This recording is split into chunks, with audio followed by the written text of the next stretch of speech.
Serikali ya Israel imejikuta katika hali ya mshangao na tahadhari kubwa baada ya kubainika kuwa haikuwa na taarifa zozote kuhusu hatua ya haraka iliyokuwa imechukuliwa na Rais wa Marekani Donald Trump ya kufikia makubaliano ya kusitisha vita na Iran pamoja na kufunguliwa kwa mlango muhimu wa kimataifa wa Hormuz.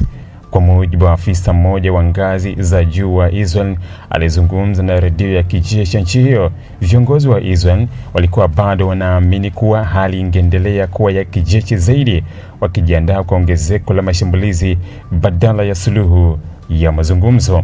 Afisa huyo alinukuliwa akisema wazi, tulikuwa tunajiandaa kwa kuongezeka kwa mapigano, kauli ambayo inaonyesha tofauti kubwa ya tathmini ya hali ya kivita kati ya Israel na mshirika wake mkuu Marekani. Wakati Israel ikichukua hatua za kuimarisha operesheni zake za kijeshi na kujiandaa na awamu mpya ya mashambulizi dhidi ya Iran, upande wa Washington ulikuwa tayari umeingia katika hatua za mwisho za mazungumzo ya siri na Iran ili kusitisha mapigano. Taarifa zinaeleza kwa mazungumzo hayo yalikuwa yamefikia hatua nyeti ambapo pande zote mbili zilikuwa zinakaribia kukubaliana juu ya mfumo wa makubaliano ya haraka, hati fupi lakini yenye uzito mkubwa, ikihusisha kusitishwa kwa vita, kupunguzwa kwa mvutano wa kijeshi na hatua za kufungua tena njia za biashara kupitia bahari ya Ghuba.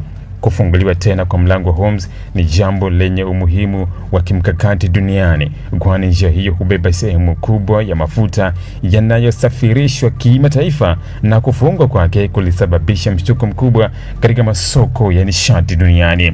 Hatua ya Marekani kusonga mbele na makubaliano haya bila kuishirikisha kikamilifu Israel inaibua maswali mazito kuhusu mwelekeo wa ushirikiano wa muda mrefu kati ya nchi hizo mbili.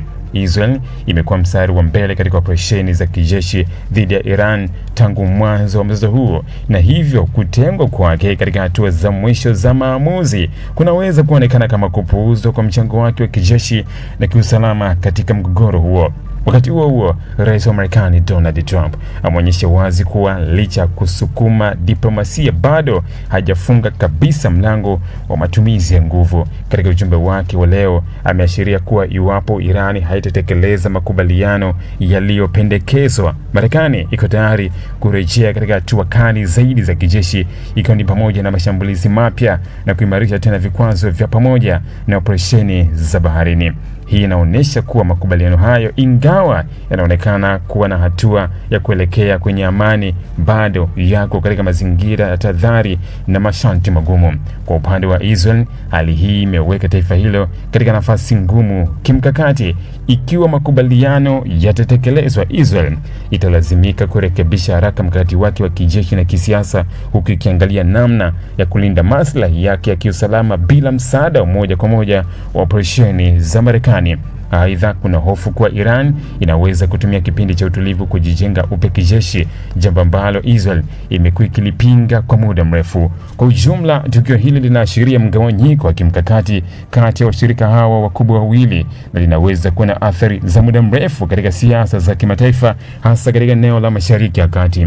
Wakati dunia ikitazama kwa karibu hatima ya makubaliano haya, swali kubwa linalobaki ni kama hii ni hatua ya kweli kuelekea amani ya kudumu au ni mapumziko ya muda kabla ya mzunguko mwingine wa mvutano na mapigano kurejea.